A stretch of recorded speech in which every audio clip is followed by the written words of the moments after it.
matiin darurat. Nah, ini matiin darurat. Ini panel meter DC.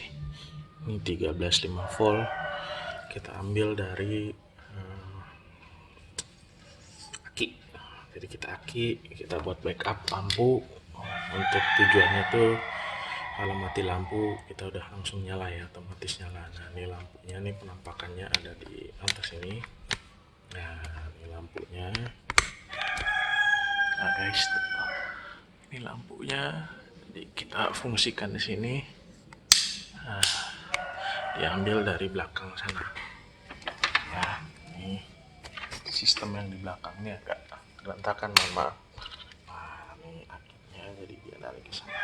Otomatis dia nyala, dan sekarang auto charging. Dia lagi charging ya. Pertanyaan berikutnya, berapa tegangan yang keluar? Itu ya. Nah, kita punya adaptor. Tapi jangan kaget, ini adaptor ala kadarnya ya. Adaptor ala kadarnya yang kita rubah menjadi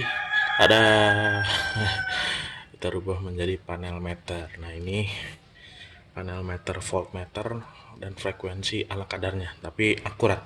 Ini sangat membantu nih, akurat membantu kalau kita mau melihat lah berapa sih tegangan yang keluar dan berapa sih yang terukur dari PLN atau dari alat yang kita keluar. Tapi sebenarnya ini paling bagus nih menurut bukunya, ini dia nggak boleh keluar diukur dengan menggunakan output yang dari inverter karena dia bisa rusak.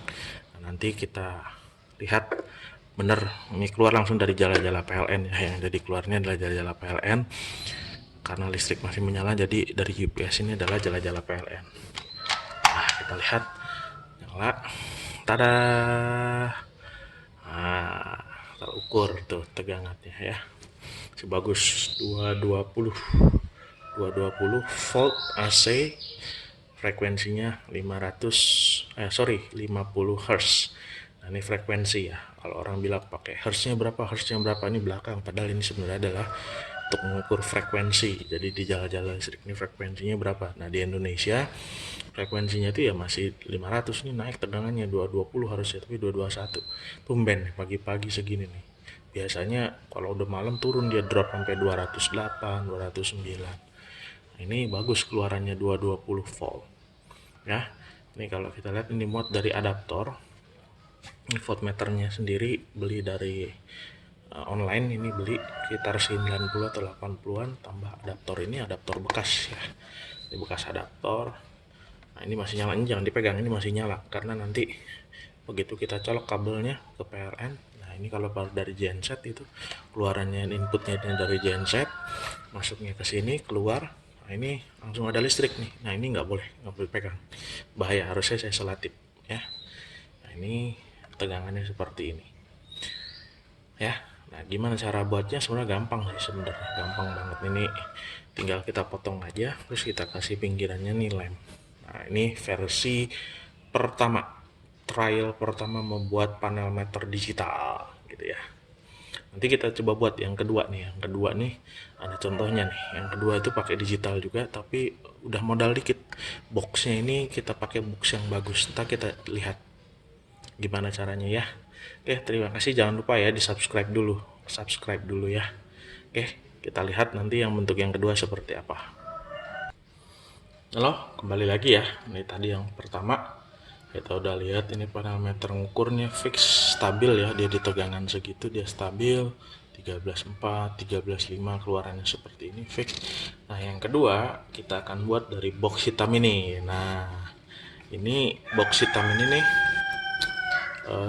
ukurannya saya lupa persis, ini saya beli tipenya kalau nggak salah X1 apa X2 atau S3 gitu. Jadi ada box trial untuk elektronik tipenya X3 atau S2 ya, saya lupa. Nah, ini harganya murah, 12.000 apa 13.000 gitu. Beli online juga. Nah, kalau kita lihat kan kotaknya lebih besar yang mana dengan yang ini ya. Nah, lebih besar yang ini karena ini dulu awalnya kita nggak tahu, nggak mikir ada nggak sih box yang kayak gini ukurannya untuk panel meter ini. Akhirnya kita buat dulu yang ini trial pertama, kemudian yang kedua adalah seperti ini. Nah, ini ukurannya cocok banget nih, coba kalau kita lihat nih. cocok kan? Cocok, cocok banget nih kalau kita tempel di sini. Nah, ini udah kita proses, saat itu kita proses, kita buat gampang sekali ya caranya. Ini kan ada dimensi luarnya nih, kita ukur pakai penggaris dan kita kotakkan di sini. Setelah dikotak kita potong rapi dengan gergaji besi atau cutter lah ya, agak hati-hati sini sesuai dengan panelnya. Ukur, pasang, kemudian tempel. Jangan lupa di sampingnya dibolong untuk kabel listrik. Nah, dalamnya seperti apa baliknya ya ini. Nah, box kecil ya. Jadi bisa kita pasang seperti ini.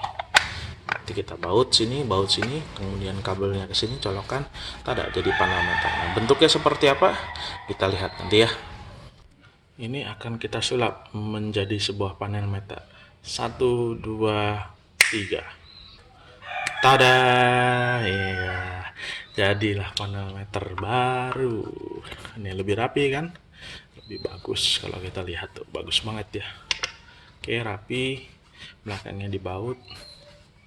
Dan kita pasang seperti apa muatnya. Nah, ini sampingnya kita kasih lem tembak. Nah, ini colokannya sementara pakai ini dulu karena kita nggak ada lagi lah, tapi yang kita akan fungsi. Nah, apakah berfungsi seperti ini? Jawabannya apakah berfungsi seperti ini, kita lakukan ya. Kita lihat ini, kita tinggal colokkan listrik ke sini dan file lah terukur. Nah, ini karena ini udah lama ya, sering kita pakai, akhirnya terukur lah. Nah, lihat mana bedanya, hampir 1 volt lah, kurang lebih ya, 0,5 sampai 1 volt, tapi tetap kok dia masih valid. Nah, jadi kan keren ya. Ini karena udah lama dipakai nih, karena goncang-goncang jadi ya tegangannya dia keluar seperti ini. Nah, ini lebih rapi lagi bos, keren. Ini kalau kita jual berapa ya? Lumayan ini kalau kita taruh panel buat portabel ya, untuk mengusaha genset atau sound mania ini kita bisa pakai. Ini lumayan ini untuk mengukur berapa sih tegangan yang keluar dari genset sama frekuensi yang keluar dari genset. Iya, nah ini bisa kebukur lumayan kan. Ini kalau kita lepas berapa ya kira-kira ya, tapi enggak, ini kita nggak akan lepas karena kita pakai untuk panel meter kita sendiri. Jadi kita cek mana-mana, nggak usah pakai avometer lagi, walaupun avometer bisa ya, kita pakai ini aja sederhana, tinggal colok keluar berapa frekuensi sama berapa tegangan yang keluar dari jarak-jarak PLN guys. Nah, nanti di video berikutnya kita akan tunjukkan lagi yang panel meter versi analog. Nah, versi analog akan lebih bagus lagi nanti di video kedua ya. Jangan lupa dulu subscribe ya guys, ini subscribe, klik loncengnya. Nanti kita lihat video kita yang kedua tentang panel meter versi analog. Nah, ini kan versi digital, ini digital versi pertama, ini digital versi kedua ya, analog digital. Ini guys, ini bisa kita pakai ya, kalau kita sandingkan, lihat ya, kan lumayan tuh. Kalau kotaknya sih kurang lebih hampir sama. Oke guys, sampai ketemu lagi guys, sampai ketemu di video kita berikutnya. Jangan lupa subscribe. Nah ini sorry sebentar lagi ya, ini kenapa dia turun di sini, di belakang ini bisa kita setting ya, kita setting, kita bisa ukur tegangan dia, kita bisa atur sesuai dengan yang tertera, misalkan dengan avometer berapa, dengan dia kita set lagi tegangannya berapa. Nah cuman sayangnya karena ini sudah dilem, ini juga dilem, kita bongkar dulu lemnya baru kita pasang kembali, atau kita buat set, cari di sekitar sini nih, posisi di belakang sini nih kita bolongin, nanti kita masukkan pakai obeng minus. Di sana ada resistor, variabel resistor yang bisa menera ulang sesuai dengan format. Nah kalau yang ini gimana guys, ini tinggal kita buka aja belakang gitu ya, lebih mudah dengan yang ini. Jadi kita modal kurang lebih lah 100 ribuan lah, ini udah bisa dibeli kayak gini nih. Tapi kalau rapi gini kayaknya 200 ribu boleh juga nih guys. Oke, sampai ketemu ya kita di video berikutnya. Jangan lupa subscribe di channel Diyat Nur Hidayat. Bye, see you.